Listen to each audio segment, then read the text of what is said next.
नमस्कार. पार्थ पवार यांना मी कवडीची किंमत देत नाही. पार्थ पवार हे अपरिपक्व आहेत. पार्थ पवार यांना काँग्रेसचा इतिहास माहीत नाही. वगैरे वगैरे काय काय म्हटलं गेलं. पण त्याच पार्थ पवार यांच्या मागे सगळेजण फरफटत गेले. कालचा दिवस संपूर्ण त्या पार्थ पवार यांच्या एका वाक्यावर प्रतिक्रिया देण्यासाठी महाराष्ट्रात राजकीय दृष्ट्या खर्चिक झाला. मीडियानेही त्याला मोठं कव्हरेज दिलं. मग प्रश्न निर्माण होतो मित्रांनो, की पार्थ पवार यांची किंमत वाढली आहे का? पार्थ पवार यांना अपरिपक्व म्हटलं तरी पार्थ पवारांसारखा परिपक्व राजकारणी आता खरंच जन्माला आलेला आहे का? हा मोठा प्रश्न आहे. पार्थ पवार यांनी काँग्रेसवर टीका केली. काँग्रेसचा डाऊनफॉल सुरू झालेला आहे असं पार्थ पवार म्हणाले आणि त्यावरून काँग्रेसवाल्यांना मिरची लागणं स्वाभाविक आहे आणि ती मिरची काँग्रेसवाल्यांना लागली. मग ते सकपाळ असतील, नाना पटोले असतील किंवा अन्य काँग्रेसचे नेते असतील, ते पार्थ पवारांवर तुटून पडले. यात काहीही गैर नाही, कारण पार्थ पवार यांनी काँग्रेसचा डाऊनफॉल काढला होता आणि त्यावरून पार्थ पवार यांवर काँग्रेसवाल्यांनी टीका करणं स्वाभाविक होतं. पण ज्या पद्धतीने शरद पवार गटाने पार्थ पवार यांच्यावर टीका केली, त्यांना सल्ले दिले, ते बघितल्यावर एक गोष्ट ध्यानात आली, की पार्थ पवार हे अपरिपक्व नाहीयेत. पार्थ पवार यांच्या मताला कवडीची काय, पण रुपयांची किंमत प्राप्त झालेली आहे आणि हीच राजकारणात पार्थ पवार यांच्या प्रवेशाची नांदी आहे. सुनेत्रा पवार यांच्या विरोधात बारामती येथून काँग्रेस पोटनिवडणूक लढवते. ही निवडणूक बिनविरोध व्हावी अशी बहुतेक सगळ्याच राजकीय पक्षांनी मागणी केली होती. पण काँग्रेसने मात्र ती मागणी मान्य केली नाही आणि त्यांच्या विरोधात उमेदवार देण्याचं निश्चित केलं. त्यावरून पार्थ पवार यांनी काँग्रेसवर टीका करताना काँग्रेसचा डाऊनफॉल सुरू झालेला आहे असं म्हटलं. आता एक गोष्ट लक्षात घ्या, की पार्थ पवार कुठे खोटं बोलले. पार्थ पवार यांनी सत्य तर सांगितलं. आता महाराष्ट्रासह देशभरात काँग्रेसची जी परिस्थिती आहे त्याला डाऊनफॉल नाही म्हणायचं तर काय म्हणायचं? काँग्रेस जी एकेकाळी 70 वर्ष जिने या देशावर राज्य केलं, आज त्या काँग्रेसला साधी महानगरपालिकेची निवडणूक जिंकता येत नाहीये. इतकंच नाही तर देशभरातून हळूहळू काँग्रेसचं नामोनिशाण पुसलं जात आहे. महाराष्ट्रातही परिस्थिती वेगळी नाहीये. महाराष्ट्रात काँग्रेस नेहमी वाढली, फोपावली. महाराष्ट्रातील जनता काँग्रेसच्या बाजूने उभी राहिली, पण आता ती परिस्थिती राहिली नाहीये. काँग्रेस ही रसातळाला चालली आहे, अर्थात त्याचा डाऊनफॉल त्यांचा सुरू झालेला आहे. मग रोहित पवार खोटं कुठे बोलले? रोहित पवार यांनी सत्य परिस्थिती सांगितली, की काँग्रेसचा डाऊनफॉल सुरू झालेला आहे. पण काँग्रेसवाल्यांना मिरची लागली आणि मग त्यांनी रोहित पवार यांना खरी खोटी सुनावली. काँग्रेसवाल्यांनी खरी खोटी सुनावली यात काही वेगळं नाही. पण ज्या वेळेस शरद पवार गटातले नेते रोहित पवारांवर टीका करायला लागले, त्यावेळेस रोहित पवार यांनी अप्रत्यक्षरित्या दाखवून दिलं, की आपण आता परिपक्व आहोत. इतकंच नाही तर आपल्याही मताला आता किंमत आहे. शरद पवारांना रोहित पवारांच्या या विधानाबद्दल विचारण्यात आलं, त्यावेळेस शरद पवार म्हणाले, की पार्थ पवार हे परिपक्व नाहीयेत. त्यांनी राजकारणात अद्याप काही बघितलं नाहीये. पण शरद पवार ज्या पद्धतीने ही प्रतिक्रिया देत होते, त्यावरून एक गोष्ट स्पष्ट आहे, की पार्थ पवारांची ही टीका शरद पवारांना कुठेतरी बोचली होती आणि ती बोचणं स्वाभाविक आहे.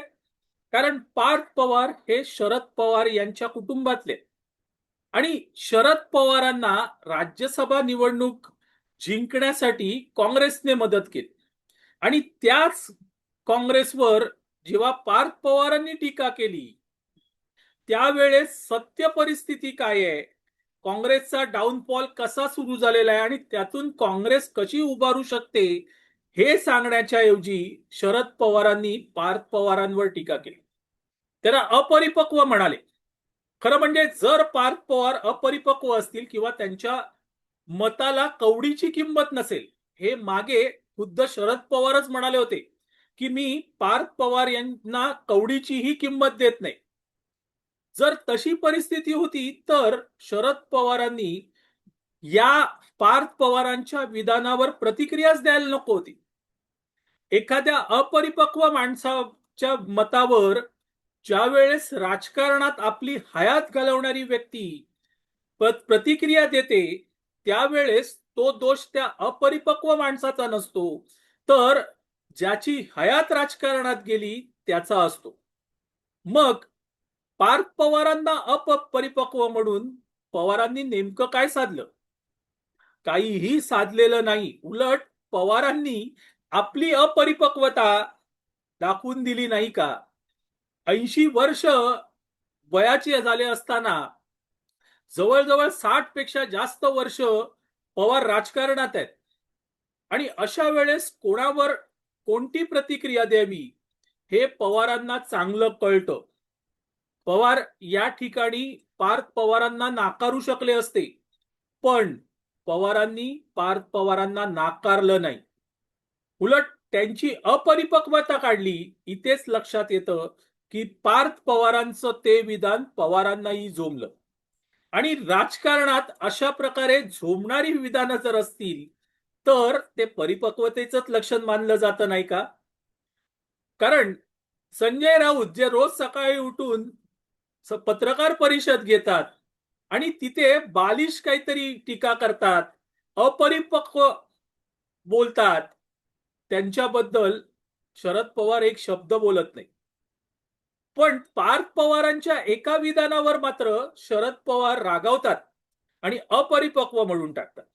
सुप्रिया सुळे यांनी तर आपण कसे काँग्रेसमध्ये वाढलो, काँग्रेसच आपली संस्कृती कशी आहे आणि काँग्रेसचा स्वातंत्र्य लढ्याचा इतिहास इथपर्यंत सगळं काढलं. कशासाठी?